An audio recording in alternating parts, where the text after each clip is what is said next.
ইংল্যান্ডের মাটিতে শুরু হতে যাওয়া দ্য 100 টুর্নামেন্ট নিয়ে শুরু হয়েছে বিতর্ক, যার কেন্দ্রবিন্দুতে ভারতের মালিকানা আর পাকিস্তানের খেলোয়াড়েরা। পাকিস্তান ক্রিকেট বোর্ডের আশঙ্কা, ভারতীয় মালিকানাধীন কিছু ফ্র্যাঞ্চাইজি হয়তো তাদের খেলোয়াড়দের উপেক্ষা করতে পারে, আর সেই শঙ্কা থেকেই সরব হয়েছে পিসিবি। ব্রিটিশ গণমাধ্যম বিবিসির সূত্র মতে দ্য 100-এর 8 দলের মধ্যে একাধিক ফ্র্যাঞ্চাইজির মালিকানায় রয়েছে এমন প্রতিষ্ঠান যারা একই সঙ্গে আইপিএল দলও পরিচালনা করে। MI Oval, Manchester Super Giants, Southern Brave, Sunrisers Leeds দলগুলোর নামের পাশে জড়িয়ে আছে ভারতীয় কর্পোরেটের প্রভাব।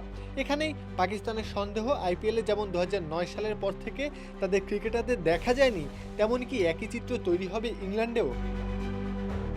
সূত্র বলছে পিসিবি শিগগিরই চিঠি দেবে ইংল্যান্ড বোর্ডকে। দাবি একটাই, নিলামে যেন পাকিস্তানের ক্রিকেটাররা ন্যায্য ও সমান সুযোগ পান, কারণ ইসিবি নিজেই অন্তর্ভুক্তি ও সমতার কথা বলে। যদি কোনো ধরনের পক্ষপাত ঘটে তবে তা সেই ঘোষিত নীতির সঙ্গেই সাংঘর্ষিক হবে।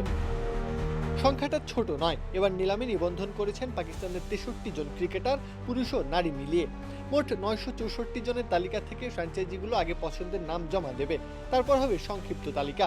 আর ঠিক এই জায়গাতেই লুকিয়ে আছে আসল প্রশ্ন, সেই প্রাথমিক তালিকায় কি বাদ পড়ে যাবেন পাকিস্তানি তারকারা?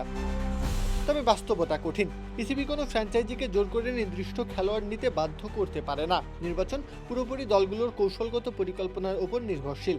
তাই বৈষম্যের অভিযোগ প্রমাণ করতে হলে লাগবে সুস্পষ্ট তথ্য, শুধু আশঙ্কা নয়।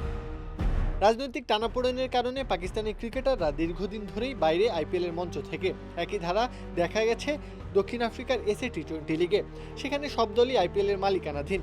সংযুক্ত আরব আমিরাতের আইএল টি20তেও পাকিস্তানের উপস্থিতি ছিল সীমিত।